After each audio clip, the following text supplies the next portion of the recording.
존경하고 사랑하는 대구 시민 여러분, 안녕하십니까. 문화복지위원회 이재숙 의원입니다. 먼저 본 의원에게 5분 자유 발언의 기회를 주신 이만교 회장님과 선배 동료 의원님 여러분께 깊은 감사의 말씀드립니다.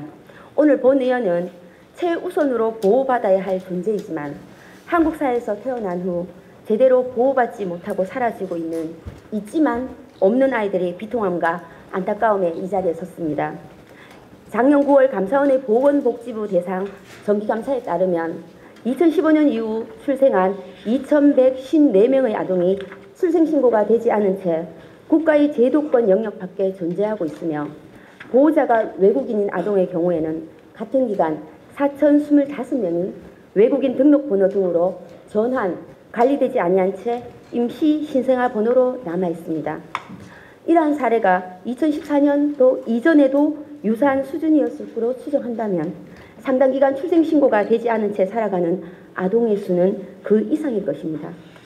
출생통보제를 규정한 가족관계의 등록 등에 관한 법률 개정안과 보호출산제를 규정한 위기 임신 및 보호출산지원과 아동보호에 관한 특별법안이 다행스럽게도 금년 7월 시행 예정입니다.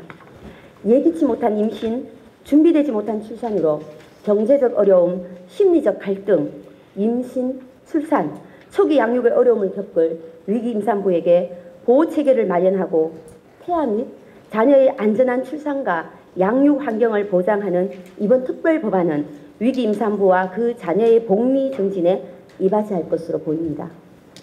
하지만 부모에게만 있던 출생신고 의무를 의료기관에도 부과하는 출생통보제와 출생신고를 꺼려하는 부모에게 익명 출산을 지원하는 보호출산제도 외국인 아이들은 외면하고 있습니다.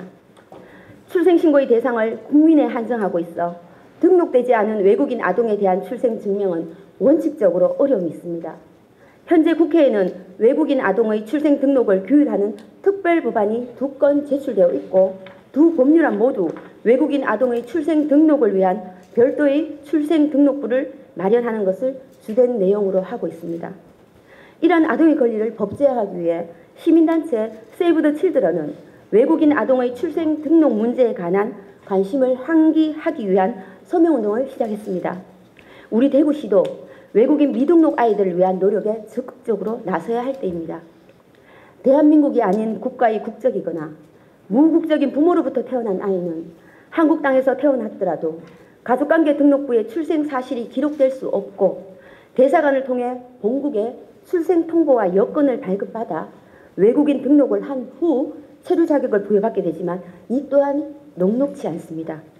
아동이 태어난 출생일로부터 90일 이내 대사관을 통한 출생 통보와 여건 발급, 이후 외국인 등록까지 이주 노동자, 난민, 결혼 이주자 등 외국인 위기 임산부에게는 벅찬 과정일 것입니다. 언어 소통 또한 큰 걸림돌입니다. 외국인 위기 임산부들은 일상생활에서의 기본적인 한국어 회화조차 어려움을 겪고 있습니다. 홍준표 시장님께 건의드립니다. 외국인 미등록 아동의 원활한 출생 통보를 위한 맞춤형 지원 방법을 강구해 주십시오. 또한 외국인 위기 임산부를 위한 통역 서비스 활성화로 외국인 위기 임산부에게 최소한의 건강권 보장과 인권 보장 강화를 위한 의사소통 체계 마련에 대구시의 노력과 대처를 주문합니다. UN 아동권리협약 제7조에서는 아동은 태어난 즉시 출생 등록되어야 하고 생시부터 이름을 갖고 국적을 취득하며 가능한 한 부모를 알고 부모에게 양육받을 권리가 있다라고 아동의 권리를 규정하고 있습니다. 아동은 우리 사회를 구성하고 있는 존귀하고 존엄한 존재입니다. 모든 아동은 동일한 권리를 누릴 수 있어야 하며 차별로부터 자유로워야 합니다. 인구 감소 문제와 저출산 가속도로 출생 인구가 지속적으로 감소하고 있는 지금 우리 모두가 아동을 보호하고 아동 권리 보장을 위해 노력할 때입니다. 부모가 원하든 원치 않든 외국인이든 아니든 세상에 나온 귀하고 소중한 생명을 포용할 수 있는 대구시가 되길 간절히 기원합니다. 경청해 주셔서 감사합니다.